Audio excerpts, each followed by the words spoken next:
Hello everyone, in this video we are checking out the Zilliqa protocol. We are taking a look how it works, what it solves, what's the purpose, and also we'll check out their native token and at the end look at the charts to see what's going on with the price. By the way, this is another video from my series on crypto and blockchain, so feel free to check out the rest of the playlist in the top right hand corner. And feel free to subscribe for more of this type of content to come. And with this out of the way, let's take a look what this actually is. So here we have a short summary about the Zilliqa. So again, Zilliqa aims to provide a scalable, secure platform for developers to develop decentralized applications. So similar to Ethereum or Cardano or Algorand. In this regard, it actually came out of research from a team of academics,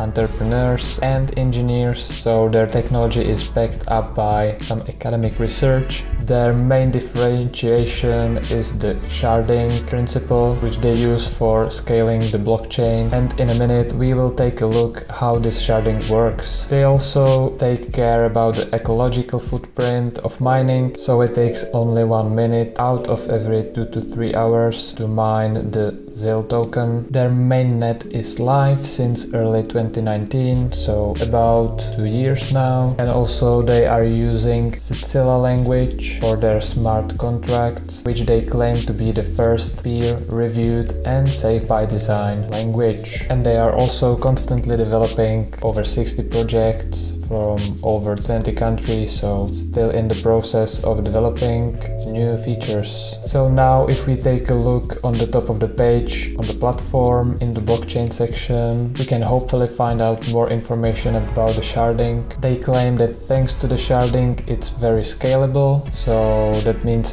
be able to handle a large volume of transaction. Also, we've already talked about the security thanks to the Silica language on the smart contracts, and their platform also allows for decentralization. You can also read their white paper here from August 2017, but it's out of the scope of this video. So here they claim they have a good balance between the security, the decentralization and scalability with almost 3000 transactions per second. And thanks to the sharding mechanism, Zilliqa is able to divide the network into multiple groups, and these groups are able to process the transactions in parallel. So that's from where the almost 3000 transactions per second came about. And they said also the sharding architecture allows the throughput to be increased almost in a linear fashion as the network expands, so that's a good promise for the future. They also claim to have very low gas fees because of the great scalability and managing the multiple groups in parallel, so this is very interesting even in comparison to Ethereum. And there is also no need for the transactions confirmation because it becomes final once the transaction gets processed by the network. So the total confirmation time is from 40 seconds to about 2 minutes. We've seen in the STX video they claim the Bitcoin has about 16 minutes for each block, so this 1 hour must include something else, I guess. But maybe we will find more information about this, because down here we have a few really interesting articles, so we will take a quick look at each one of those. So the first one is about the network sharding, so they are explaining it here, which is very convenient for us.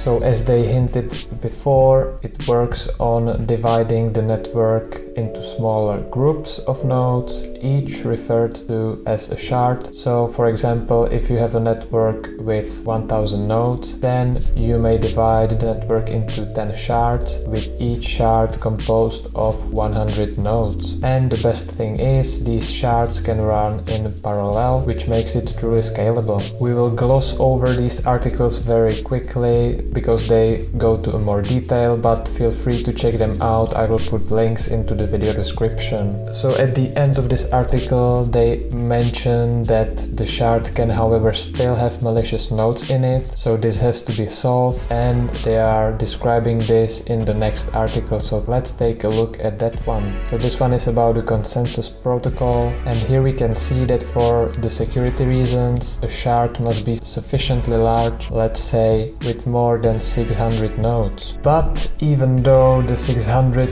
nodes is still pretty small number compared to other P2P networks, let's say a regular network, it's still not easy to make it fast enough. So therefore they had to employ this practical Byzantine fault tolerance protocol, aka PBFT, within each shard. This is not a new protocol, it was proposed in 1999, and the basic idea is that it runs under the assumption that before the start of the protocol, the fractions say up to 1/3 of the nodes in each shard can be malicious. Then there are these three phases in place, so the pre-phase, the prepare phase and the commit phase, and after all those three phases, all honest nodes either accept the record or reject it. Also, there are other benefits of the PBFT, which are the transaction finality, so there is no need for confirmations. Also, there is higher energy efficiency, and each shard will be awarded. So this sounds all promising, however, there is a major drawback because the efficiency is only when the size of the consensus group is small, let's say less than 50, but as discussed in the previous article, for the security reasons the shard size has to be at least 600. So in the last article they explain how they solved this challenge with the PBFT. So this is the third article on how to make the consensus efficient. However, it goes much more into the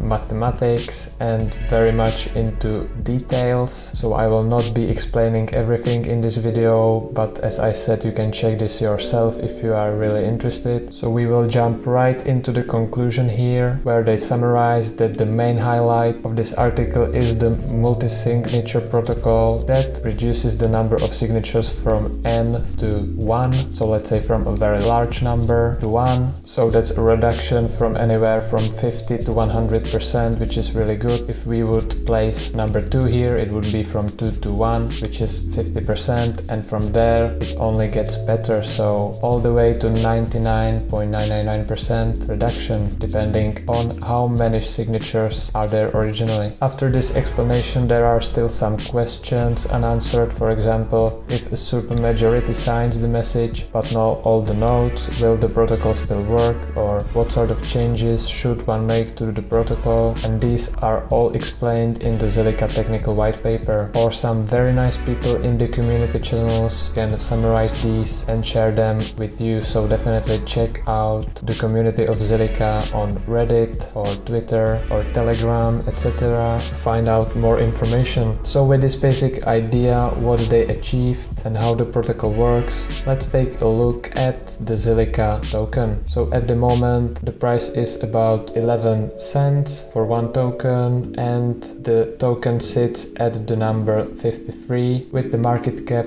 of almost 1.5 billion US dollars, and there is estimated circulating supply of about 11 billion or almost 12 billion tokens, which is about a half of the complete supply. So now let's get into the charts. So here we have the charts with Zilliqa token in relation to the US dollar. We can see that it was on a wild ride from all the way in 2018 highs to the lows in the January 2020 and the true bottom in the March of 2020 after the big crash. And we can also see that it stayed in those channels throughout the way, so that was the bear channel, and now we are in an uptrend channel, reaching almost new all-time highs here. There were some significant supports along the way, but the most interesting support is this one right here. And if we take a closer look, we had a short break out of this channel in the past week, but it didn't hold up, and we are now back in this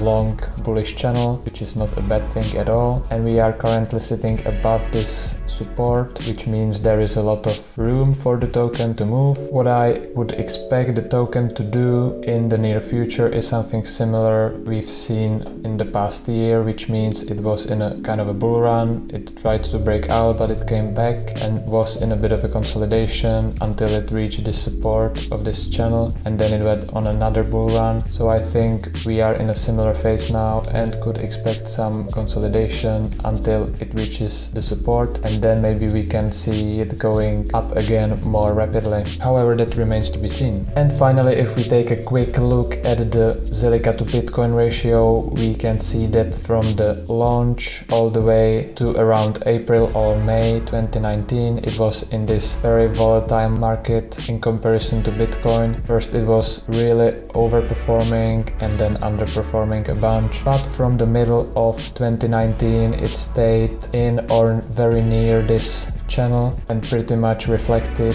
the movement of the Bitcoin. At the moment we can see it's sitting right in the middle of this channel, so I think there is a big possibility it will do similar moves to Bitcoin in the near future. So let's hope for a nice bull run continuation of the Bitcoin. And this is it for this video. I hope you get a solid idea about what the Zilliqa is. If you want to go more in depth, you can check the links in the video description. Also, feel free to check out other videos from my series on crypto and blockchain in the top right hand corner. And if you enjoyed this video, please give it a thumbs up to help me with the YouTube algorithm, and subscribe for more content like this to come. With this, I thank you for watching and I will see you in the next one. Cheers!